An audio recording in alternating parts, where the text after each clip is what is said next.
झारखंड में पेशा एक्ट नियमावली 2025 कैबिनेट से पास हो चुका है। क्या इसका मतलब यह है कि आदिवासी जमीन अब सुरक्षित है? अगर ऐसा है तो फिर यह सवाल क्यों उठते हैं? सीएनटी एक्ट और एसपीटी एक्ट जैसे पेशा से भी ज्यादा सख्त कानून हमारे झारखंड में पहले से मौजूद है, तो फिर हजारों एकड़ आदिवासी जमीन गैर आदिवासियों के नाम कैसे चली गई? क्या कानून कमजोर थे या फिर सिस्टम ने उन्हें कमजोर बना दिया? झारखंड 5वीं अनुसूची के तहत आने वाला राज्य है। यह कोई सामान्य प्रशासनिक पहचान नहीं, बल्कि आदिवासी स्वशासन और संवैधानिक संरक्षण की बुनियाद है। यहाँ सीएनटी एक्ट और एसपीटी एक्ट जैसे सख्त और ऐतिहासिक कानून आजादी से भी पहले से लागू है, जिनका एकमात्र उद्देश्य रहा है आदिवासियों के जल, जंगल और जमीन की सुरक्षा करना। इसके बावजूद यह कड़वी सच्चाई है कि इन्हीं कानूनों की खुलेआम धज्जियां उड़ाकर आदिवासियों की जमीन पर गैर आदिवासियों ने या तो कब्जा कर लिया है या गलत तरीके से जमीन अपने नाम कर ली है। अब इसी ऐतिहासिक पृष्ठभूमि में पेशा एक्ट की नियमावली 2025 का कैबिनेट से पारित होना एक नई उम्मीद लेकर आया है। यह कानून ग्राम सभा को वह अधिकार देता है जिसे संविधान ने आदिवासी समाज का मूल अधिकार माना है। लेकिन सबसे अहम और चिंताजनक सवाल यही है, जिस राज्य में सीएनटी और एसपीटी जैसे मजबूत कानून जमीन नहीं बचा पाए, कहीं पेशा एक्ट भी सिर्फ कागजों तक सीमित न रह जाए। क्योंकि सवाल सिर्फ कानून का नहीं है, सवाल उस सिस्टम का है जिसने पहले भी आदिवासी जमीन को असुरक्षित छोड़ा है। तो चलिए सबसे पहले हम आपको बताते हैं सीएनटी एक्ट और एसपीटी एक्ट के बारे में। इसको समझना आपको बहुत ही ज्यादा जरूरी है। सीएनटी एक्ट, छोटा नागपुर टेनेंसी एक्ट, 1908 में अंग्रेजों के शासनकाल में लागू किया गया। यह कानून इसलिए बना क्योंकि अंग्रेजी शासन भी यह समझ चुका था कि छोटा नागपुर क्षेत्र में अगर आदिवासी जमीन को खुले बाजार और बाहरी ताकतों के हवाले कर दिया गया तो पूरा समाज उजड़ जाएगा, पूरा समाज तहस नहस हो जाएगा।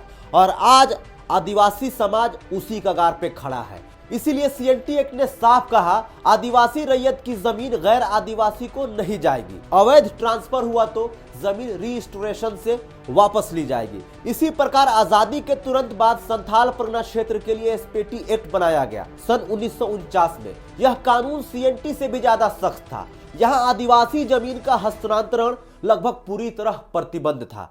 देखिए, दोनों कानून में आदिवासियों की जमीन की रक्षा की बात हो रही है, मतलब कानून की नीयत एकदम साफ है। अब आते हैं सबसे अहम सवाल पर। अगर सीएनटी एक्ट इतना ही सख्त था या है तो रांची शहर कैसे बाहरी के कब्जे में चला गया? कैसे रांची की आदिवासी जमीनों पर बड़े बड़े फ्लैट्स, पब, रेस्टोरेंट, बार, फ्लैट्स, विला, मॉल्स, बड़े बड़े आलीशान घर बन गए हैं? ये अहम सवाल और जरूरी सवाल है, क्योंकि रांची जिला पूरी तरह 5th शेड्यूल एरिया में आता है। यहाँ की ग्रामीण और रैयती जमीन का बड़ा हिस्सा सीएनटी एक्ट के तहत आता है। सरकारी जांच और मीडिया रिपोर्ट्स के अनुसार झारखंड में लगभग 21,000 से ज्यादा एकड़ आदिवासी जमीन सीएनटी और एसपीटी उल्लंघन में गैर आदिवासियों के नाम पाई गई है। इनमें से 3,500 से ज्यादा मामले अकेले रांची जिले में है। ये तो जो आंकड़े हैं ये तो मान लीजिए किसी फाइलों में दर्ज है। ऐसे कई मामले होंगे, ऐसे कितने आंकड़े होंगे जिसको बाहर मैनेज कर लिया गया होगा, डरा कर धमका कर मामला को रफा दफा कर लिया गया होगा। बहरहाल सबसे बड़ा और जरूरी सवाल, बिना प्रशासन की जानकारी क्या हजारों मामलों में म्यूटेशन, नक्शा पास या टैक्स संभव था?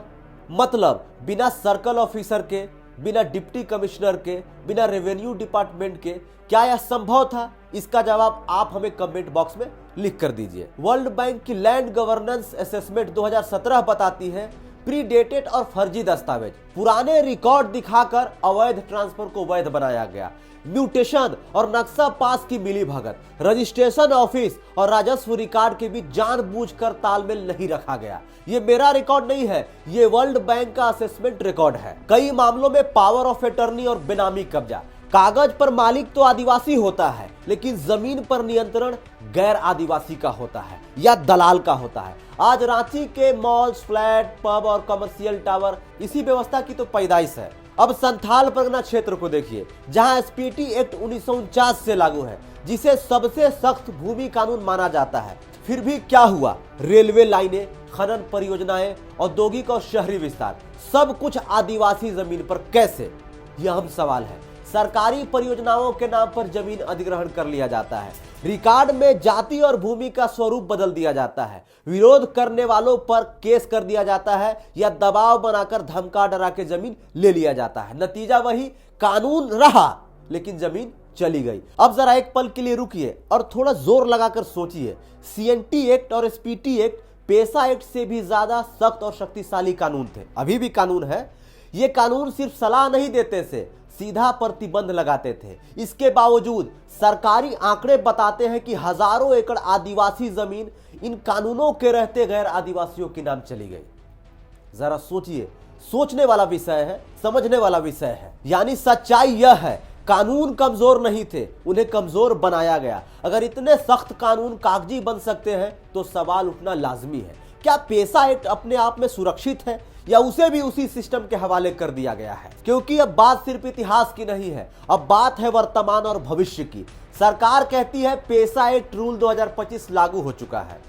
यह कानून कहता है ग्राम सभा सर्वोच्च होगी, लेकिन सवाल यह नहीं है कि कानून क्या कहता है। सवाल यह है, क्या वही सिस्टम जिसने सीएनटी और एसपीटी एक्ट को खोखला कर दिया आज पेशा को ईमानदारी से लागू करेगा, या फिर पेशा एक्ट भी कुछ सालों बाद सिर्फ एक उदाहरण बनकर रह जाएगा?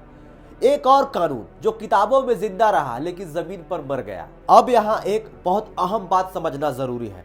सरकार ने यह घोषणा जरूर कर दी है कि पेशा एक्ट रूल 2025 कैबिनेट से पास हो चुके हैं, लेकिन जमीनी सच्चाई यह है कि जब तक पेशा एक्ट की पूरी नियमावली सरकार आधिकारिक रूप से सार्वजनिक नहीं करती, तब तक न ग्राम सभा जानती है और न ही आम नागरिक कि कानून में असल अधिकार क्या दिए गए हैं। देखिए, सवाल यह नहीं है कि कैबिनेट से क्या पास हुआ, सवाल यह है कि उस ड्राफ्ट में क्या लिखा गया है। क्योंकि हमने यह पहले भी देखा है, सीएनटी एक्ट और एसपीटी एक्ट किताबों में तो बहुत मजबूत थे, लेकिन उनके नियमों, प्रक्रियाओं और प्रशासनिक व्यवस्थाओं के जरिए उन्हें धीरे धीरे कमजोर कर दिया गया।